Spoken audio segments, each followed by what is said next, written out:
নমস্কার বন্ধুরা, বাংলার ইনভেস্টর ইউটিউব চ্যানেলে আপনাদের সকলকে স্বাগত জানাই। চ্যানেলে প্রথমবার এসে থাকলে চ্যানেলটা অবশ্যই সাবস্ক্রাইব করে রাখবেন এবং তার সঙ্গে সঙ্গে পাশে থাকা বেল আইকন টিপে অল অবশ্যই সিলেক্ট করে রাখবেন, যাতে পরবর্তী ভিডিওগুলোর নোটিফিকেশন আপনাদের কাছে সবার আগে পৌঁছে যায়। তো চলুন এই ভিডিওটা শুরু করা যাক। তো আজকে এই নিফটি প্রায় 100 পয়েন্টের কাছাকাছি পড়ে বন্ধ হয়েছে এবং 26,100 যে সাপোর্ট লেভেল ছিল সেটাকেও ভেঙেছে এবং তারপরে 26,000 এটা যে স্ট্রং সাপোর্ট লেভেল তার কাছাকাছি কিন্তু আজকে লো লাগিয়ে দিয়েছিল। এই 26,008 পর্যন্ত চলে এসেছিল এবং তারপরে সেখান থেকে কিছুটা রিকভারি দেখায়। আজ তো এই সপ্তাহের যে ট্রেডিং সেশন সেটা শেষ হয়ে গেল, তো মঙ্গলবার এক্সপায়ারি রয়েছে। তার আগে কিন্তু এই নিফটি এই 26,000, 26,050, 26,100 বা 200 এর মধ্যে কিন্তু ঘোরাফেরা করবে, মানে খুব বড় মুভমেন্ট আসার সম্ভাবনা কিন্তু খুবই কম রয়েছে। এরপরে ইন্ডাইসিস গুলো, তো বেশিরভাগ ইন্ডাইসিস আজকে লাল নিশানে বন্ধ হয়েছে। নিফটি 0.38% ডাউন হয়েছে। নিফটি নেক্সট 50 0.01% বাড়া। Nifty bank, financial service, mid cap select সবেতেই পতন দেখা গেছে এবং মিড ক্যাপ সিলেক্ট আজকে বেশি পতন দেখা গেছে 0.65%। তারপরে 100, 200, 500 এইগুলোও প্রায় 0.30% এর কাছাকাছি down. Mid cap 50, mid cap 100 এইগুলোও সব ডাউন হয়েছে, মানে প্রতিটা ইন্ডাইসেসই আজকে কিন্তু লাল নিশানে দেখা গেছে। তারপরে বিএসসি সেন্সেক্স এটাও প্রায় 0.5% এর কাছাকাছি ডাউন হয়েছে এবং ওভারঅল মার্কেট ব্রেথও খারাপ। তো দেখতে পাচ্ছেন এই 3,249 খানা স্টকের মধ্যে পড়ে গেছে 1867 খানা এবং বেড়েছে কতগুলো, এই 1285 খানা স্টক বেড়েছে। তো বলতে পারেন দুখানা বাড়া শেয়ারের সামনে তিনখানা কিন্তু পড়া শেয়ার রয়েছে। আর বাকি সেক্টর গুলো কিরকম পারফর্ম করলো, তো অটো 0.5% ডাউন, ফাইন্যান্সিয়াল সার্ভিস এটাও 0.5% ডাউন হয়েছে, এফএমসিজি ফ্ল্যাট, তারপরে আইটি 1% এর কাছাকাছি পড়ে গেছে, মিডিয়াও 0.60% এর কাছাকাছি ডাউন। তবে মেটাল কিন্তু নিয়মিতই ভালো পারফর্ম করছে, আজকেও 0.60% এর কাছাকাছি বাড়া। তারপরে Pharma, PSU bank, private bank, realty সবেতেই কিছুটা লাল নিশানি আজকের দিনে দেখা যাচ্ছে। তবে বেশিরভাগ সেক্টর এবং তার সঙ্গে সঙ্গে মার্কেট ব্রেথ এগুলো খারাপ থাকলেও পিএসইউ যে স্টক, মানে সরকারি যে কোম্পানিগুলো সেইগুলো ভালো পারফর্ম করেছে। বিশেষ করে যদি কথা বলি রেলওয়ে কোম্পানি, তো যদি রেলওয়ে স্টকগুলো দেখি আজকে খুবই ভালো র্যালি ফিরে এসেছে। রেলওয়ে সেক্টরের মধ্যে টপ গেনারকে এই আরবিএনএল, তো দেখতে পাচ্ছেন 12% এর কাছাকাছি বেড়ে গেছে। তারপরে এই ইরকন এটাও 4.42% বাড়া। তারপরে ইন্ডিয়ান রেলওয়ে ফাইন্যান্স কর্প এটাও 10% বেড়েছে। তারপরে রেলটেল এটাও 6% এর কাছাকাছি বাড়া এবং যে স্টকে খুব ভালো মুভ আসে না সেই আইআরসিটিসি এটাও দেখতে পাচ্ছেন 4% এর কাছাকাছি কিন্তু বেড়েছে। আর শুধুমাত্র এই কোম্পানিগুলোই নয়, এই রেলওয়ে সেক্টরের প্রতিটা কোম্পানি কিন্তু আজকে ভালো পারফর্ম করেছে। যদি লিস্ট একটু দেখে নিই, দেখতে পাচ্ছেন বিএমএল এটাও সবুজে, তারপরে কঙ্কর এটাও 2% এর উপরে বেড়েছে, তারপরে রিটস এটাও 4% বাড়া রয়েছে, টেক্স ম্যাকোরেল এটাও 4.5% এবং টিটাগড় রেল সিস্টেম এটাও 5% এর কাছাকাছি বেড়েছে। তো এই বাজেটের আগে রেলওয়েতে কিন্তু একটা ভালো মুভমেন্ট দেখা যাচ্ছে। আর শুধুমাত্র রেলওয়ে নয়, ডিফেন্সেও আজকে ভালো মোটামুটি র্যালি দেখা গেছে। তবে ডিফেন্সের সব স্টক বাড়েনি, কিছু কিছু বেড়েছে। যেমন দেখতে পাচ্ছেন মাঝগাঁও ডক এটা তো শুরুতে অনেকটাই বেড়ে গিয়েছিল, যদি দেখেন প্রায় 3% এর উপরে বাড়া ছিল, সেখান থেকে আস্তে আস্তে নিচের দিকে পড়েছে। তারপরে এই গার্ডেন রিচ এটাও প্রায় 2% এর কাছাকাছি বাড়া এবং বাকি স্টকগুলোতে মোটামুটি মিক্সড রিঅ্যাকশন দেখা গেছে। এই অ্যাপেলো মাইক্রো 1.97%, তারপরে অ্যাস্ট্রা মাইক্রো এটাও সামান্য বেড়েছে, ভারত ডাইনামিক্স এটাও হালকা সবুজে রয়েছে। তো এখানে নীল মানে এগুলো পজিটিভে রয়েছে। তো যদি দেখেন এই ডিফেন্সের মধ্যেও বেশিরভাগ স্টকই কিন্তু পজিটিভেই বন্ধ হয়েছে এবং এই মেটাল সেক্টরের স্টকগুলো নিয়মিতই বাড়ছে। এই হিন্দ জিঙ্ক যেটা সরাসরিভাবে সিলভারের সঙ্গে যুক্ত এটা 2% এর কাছাকাছি বেড়েছে এবং কপার রিলেটেড স্টকে তো খুব ভালো র্যালি দেখা যাচ্ছে। এই হিন্দ কপার এটা 10% এর কাছাকাছি বেড়েছে। তো কপারের যে প্রাইস সেটাও খুব দ্রুত বাড়ছে। তো যদি এক মাস আগেকার কথাই বলি, এই যে কপার এটাই 1,000 এর নিচে চলছিল, তো আজকের দিনে দেখতে পাচ্ছেন এই যে কপার সেটাই 1263 ওপরে উঠে গেছে এবং হেভি ভলিউমের সঙ্গে সঙ্গে কিন্তু বাইং আসছে। তার সঙ্গে সঙ্গে এই যে সিলভার এটাও খুব দ্রুত বাড়ছে। তো দেখতে পাচ্ছেন আজকের দিনেই প্রায় এই মুহূর্তে 7,300 পয়েন্টের কাছাকাছি কিন্তু বাড়া রয়েছে এবং পার্সেন্টেজ হিসাবে 3.27% বেড়েছে। তো এখন দেখতে পাচ্ছেন এই 2,31,000 উপরে কিন্তু উঠে গেছে। তো দেখতে পাচ্ছেন 5 দিনে প্রায় 14%, এক মাসে 46%, 6 মাসে 116% এর উপরে এই যে সিলভার সেটা বেড়েছে। তবে এই যে সিলভার সেটা কিন্তু সোনার তুলনায় আস্তে আস্তে দামি হয়ে যাচ্ছে। তো এর জন্য একটা রেশিও থাকে, সেটা হচ্ছে গোল্ড এবং সিলভারের রেশিও। তো এই গোল্ড এবং সিলভারের রেশিও এটা বলতে কি বোঝায়, যে 1 আউন্স সোনা কিনতে কত আউন্স সিলভারের প্রয়োজন হবে। তো এটা দেখতে পাচ্ছেন 1 বছরের এই যে রেশিও সেটা খুলে নিয়েছি। আগে এই যে রেশিও এটা কত ছিল দেখতে পাচ্ছেন, এই 90, 100 এরকম জায়গায় চলছিল। সেই জায়গা থেকে কিন্তু আস্তে আস্তে এই যে রেশিও অনেকটাই কমেছে। মানে আগে ধরুন 1 আউন্স এই গোল্ড কিনতে 100 আউন্স সিলভার লাগতো, কিন্তু এখন সেই 1 আউন্স গোল্ড কিনতে এই 60 আউন্স সিলভার লাগছে। মানে সিলভার কিন্তু আস্তে আস্তে অনেকটাই দামি দামি হয়ে উঠছে। তবে অ্যানালিস্টরা এরা এটাও মনে করছে যে সিলভার বর্তমানে এই 2,31,000-এর কাছাকাছি চলছে, সেটা 2.5 লাখ পর্যন্ত যেতে পারে। তবে যদি কথা বলি এই ডিসেম্বরের প্রথমের দিকেকারই খবর, বিভিন্ন অ্যানালিস্টরা এটাই মনে করছিল যে 2026-এর মাঝামাঝি সময় করে এই যে সিলভার সেটাই 2 লাখ টাচ করতে পারে। কিন্তু দেখতে পাচ্ছেন 2026 পড়েইনি এবং এই যে ডিসেম্বর মাস সেটাও শেষ হয়নি, তার আগে এই সিলভার এটা কিন্তু এই 2,31,000 এর উপরে উঠে গেছে। তো হতে পারে এখান থেকে সামান্য প্রফিট বুকিং কিন্তু সিলভারে আসতে পারে। আর এই সিলভার কি কারণে বাড়ছে?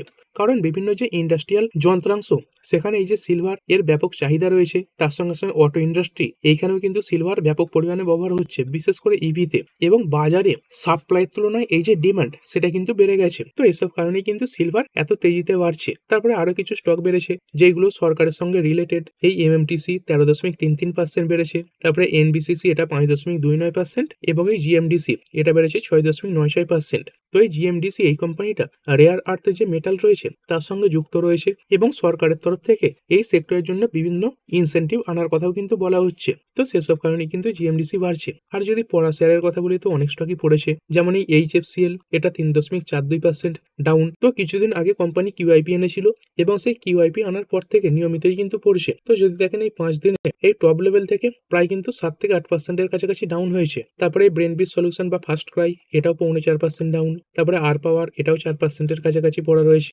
চেন্নাই পেট্রো 2.15% এবং এর সঙ্গে সঙ্গে সুইগি এটা পড়েছে 2%। এবং এই যে সুইগি পড়েছে এর পেছনে কিছু কারণও রয়েছে। তো দেখতে পাচ্ছেন এই যে গিগ ওয়ার্কাররা রয়েছেন তারা কিন্তু এই ন্যাশন ওয়াইড স্ট্রাইক রেখেছেন, মানে ধর্মঘটের কথা বলেছেন, সেই কারণেই কিন্তু পড়েছে। তো কি কারণে বলছে দেখতে পাচ্ছেন, ফেসিং ফলিং আর্নিং মানে ইনকাম সেগুলো কমে যাচ্ছে, তার সঙ্গে সঙ্গে long and unpredictable working hours মানে এই যে কাজের সময় সেটা খুব দীর্ঘ হচ্ছে এবং কোনো নির্দিষ্ট পরিমাণ সময় কিন্তু নেই, তার সঙ্গে সঙ্গে আনসেফ ডেলিভারি টার্গেট মানে ডেলিভারির যে টার্গেট সেখানে এই কর্মচারীরা সেফ ফিল করছেন না, তার সঙ্গে সঙ্গে বারবার বিভিন্ন সময় এই যে আইটি সেগুলো ব্লক হয়ে যাচ্ছে, তার সঙ্গে সঙ্গে সোশ্যাল সিকিউরিটি প্রোটেকশন এইগুলোর দাবিতে কিন্তু এই যে গিগ ওয়ার্কাররা মানে যারা বিশেষ করে জোম্যাটো সুইগি এই কুইক কমার্স টাইপের কাজ করে থাকে তারা কিন্তু স্ট্রাইক দেখেছে। তো এই কারণে কিন্তু স্টক পড়েছে। তো এই কারণে যদি দেখেন ইটার্নাল এই স্টকে কিন্তু প্রায় 1%-এর উপরে পতন এসেছে। তারপরে আইএক্স বা ইন্ডিয়ান এনার্জি এক্সচেঞ্জ লিমিটেড এটা দেখতে পাচ্ছেন শুরুর সময় কিন্তু ডাউন হয়ে ওপেন হয়ে গেছে এবং প্রায় 3.25%-এর কাছাকাছি পড়ে বন্ধ হয়েছে। তো কি খবরে পড়েছে?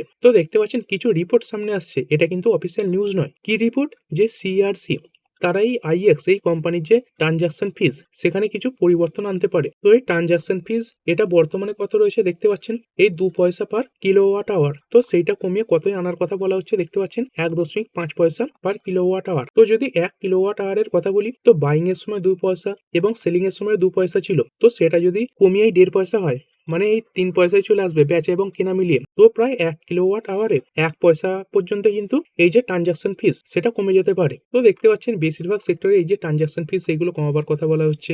এই যে ব্রোকিং ইন্ডাস্ট্রি রয়েছে সেখানেও মিউচুয়াল ফান্ডের যে ফি সেগুলো কমাবার কথা বলা হচ্ছে। তো এইসব কারণে স্টকটা পড়েছে এবং এই কোম্পানির যে বেশিরভাগ ইনকাম সেটা কিন্তু এই ট্রানজাকশন ফিস থেকেই এসে থাকে। তো এখানে দেখতে পাচ্ছেন কোম্পানির যে টোটাল ইনকাম হয় তার মধ্যে এই 78% এই ট্রানজাকশন ফিস থেকেই আসে।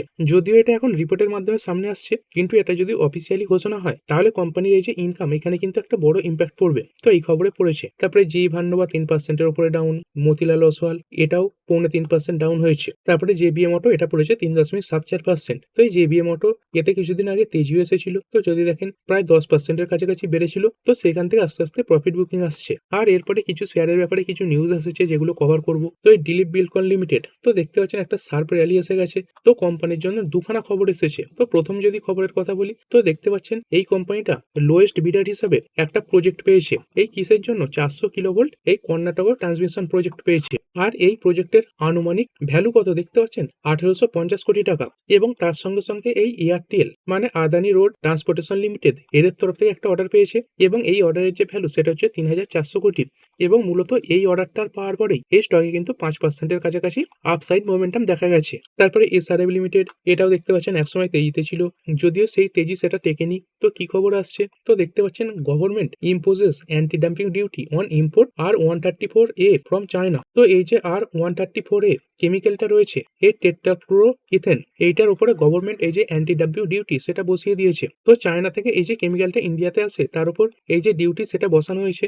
তার মানে কি হবে, চায়না থেকে আসা এই যে কেমিক্যালটা এর দাম বেড়ে যাবে এবং এই যে এসআরএফ লিমিটেড রয়েছে এই কোম্পানিটা এই যে কেমিক্যাল সেটা তৈরি করে, তো এই কোম্পানিটা চায়নার যে কেমিক্যাল তার থেকে বেশি কিন্তু সুবিধা পাবে, তো সেই কারণে স্টকটা বেড়েছে। তারপরে টাইটান এটা 2.17% বেড়েছে। তো কোম্পানি একটা নতুন সেগমেন্টে এন্ট্রি নিতে চলেছে। তো দেখতে পাচ্ছেন কোম্পানি কি প্ল্যান করছে, plans to enter lab grown diamond segment. তো এই ল্যাবের মধ্যে বৈজ্ঞানিক পদ্ধতিতে তৈরি যে হিরে হয় সেই সেগমেন্টে এই কোম্পানিটা এন্ট্রি নিতে চলেছে। তো তার কি নাম দেওয়া হবে দেখতে পাচ্ছেন এই যে ব্র্যান্ড নেম সেটা কি রাখা হয়েছে, বিয়ন। এরপরে লেন্সকার্ট সলিউশন লিমিটেড, তো খবর আসছে এই কোম্পানিটা একটা কোরিয়ান স্টার্টআপ সেটাকে অ্যাকোয়ার করতে চলেছে। তো যে কোম্পানিটাকে অ্যাকোয়ার করতে চলেছে তার নাম কি দেখতে পাচ্ছেন, আই নিড কর্প। তো এই কোম্পানিটা কি কাজ করে থাকে, focused on developing technology enabled eye testing and lens cutting equipment তৈরি করে থাকে। তারপরে কোফোর্জ লিমিটেড, তো আজকের দিনে 3.67% পড়েছে এবং গত 5 দিন ধরেই পড়ছে। যদি এই টপ লেভেল থেকে দেখেন তাহলে কিন্তু প্রায় 11%-এর কাছাকাছি ডাউন হয়ে গেছে। তো কোম্পানি ফান্ড রেজিং এর ব্যাপারে আলোচনা করছিল এবং তারপরেই এরকম পতন এসেছে এবং আজকের দিনে কোম্পানি এই যে ফান্ড রেজিং তার ডিসিশনে কিন্তু সামনে আসবে এবং তার সঙ্গে সঙ্গে কোম্পানি একটা $1 বিলিয়ন বেশি অ্যাকুইজিশনের কথাবার্তাও কিন্তু চালাচ্ছে। তো দেখতে পাচ্ছেন এই বোর্ড মিটিং এর আগে এই স্টকে কিন্তু পতন আসছে। তো এই বোর্ড মিটিং এ কি হলো সেই ডিসিশন সামনে এলে অবশ্যই জানিয়ে দেওয়া হবে। তারপরে কেএনআর কনস্ট্রাকশন লিমিটেড 5%-এর কাছাকাছি বেড়েছে। তো দেখতে পাচ্ছেন এই কোম্পানির শেয়ারটা বেড়েছে after Indus Infra Trust deal. তো কোম্পানি তাদের যে এন্টায়ার স্টেক সেগুলো সেল করতে চলেছে এই এসপিভি বা স্পেশাল পারপাস ভেহিকেলে। তো কত টাকায়, এই 1500 কোটি টাকায়। তো কোম্পানির 4খানা রোড প্রজেক্ট ছিল, এই দেখতে পাচ্ছেন কেএনআর পালানি, তারপরে কেএনআর রামাগিরি, তারপরে কেএনআর গুরুভায়ুর এবং কেএনআর রামানাট্টুকারা। তো এইগুলোকে কোম্পানি এই যে ইন্ডাস ইনফ্রা ট্রাস্ট রয়েছে তাদেরকে বিক্রি করে দেবে এই 1,500 কোটি টাকাতে। তারপরে ওলা ইলেকট্রিক মোবিলিটি অনেকদিন পর তেজি দেখা গেছে, 2.21% বেড়েছে। তো কোম্পানি এই ফাইন্যান্সিয়াল ইয়ার 2025-এর জন্য এই গভর্নমেন্টের তরফ থেকে 367 কোটি টাকার পিএলআই অটো ইনসেন্টিভ পেয়েছে। তো এই খবরে বেড়েছে। তারপরে বিক্রান ইঞ্জিনিয়ারিং লিমিটেড, তো এর আগের দিনও স্টকে বড় র্যালি এসেছিল এবং আজকেও বেড়েছে। তো কি খবরে, তো দেখতে পাচ্ছেন এই কোম্পানিটা এনটিপিসি রিনিউয়েবল সোলার এদের তরফ থেকে 459 কোটির অর্ডার পেয়েছে। আর ভিডিও শেষে নিফটি ফিফটি, তো 15টা কোম্পানি সবুজে এবং 35টা লাল নিশানে বন্ধ হয়েছে। এরপরে নিফটি ফিফটির মধ্যে টপ গেনার এবং লুজার, টাইটান 2%-এর উপরে বাড়া, হিন্ডালকো প্রায় 1%, নেসলে ইন্ডিয়া 0.82% বেড়েছে, এনটিপিসি 0.53% এবং সিবলা প্রায় 0.5%-এর কাছাকাছি বেড়েছে। আর পড়া শেয়ারগুলো Asian Paints 1.40%, Shriram Finance 1.37, Bajaj Finance 1.30, TCS 1.27 এবং টেক মাহিন্দ্রা 1.16% পড়েছে। তো এই ভিডিওটা এখানেই শেষ করছি, পরবর্তী ভিডিওতে আরো কিছু নিউজ কভার করা হবে। তো ঠিক আছে বন্ধুরা, আশা করছি ভিডিওটা আপনাদের ভালো লেগেছে। আপনি চাইলে এটাকে লাইক এবং শেয়ার করতে পারেন। আর শেয়ার মার্কেট সংক্রান্ত ডেইলি নিউজ আপডেট পেতে চ্যানেলটা সাবস্ক্রাইব করে রাখবেন এবং পাশে থাকা বেল আইকনটি টিপে অল অবশ্যই সিলেক্ট করে রাখবেন, যাতে পরবর্তী ভিডিওর নোটিফিকেশন আপনার কাছে সময় মতো পৌঁছে যায়। আর হ্যাঁ, ভিডিওটি শুধুমাত্র ইনফরমেশন এবং এডুকেশনাল পারপাসের জন্য বানানো হয়েছে। আমি সেবি রেজিস্টার্ড নই, তাই কোনো প্রকার শেয়ারে কোনো প্রকার বাই, সেল, হোল্ড বা অ্যাভারেজ করার কোনো সিদ্ধান্ত নেওয়ার আগে আপনার যে ফাইন্যান্সিয়াল অ্যাডভাইজার আছে তার সঙ্গে অবশ্যই আলোচনা করবেন। দেখা হচ্ছে পরের ভিডিওতে। ধন্যবাদ।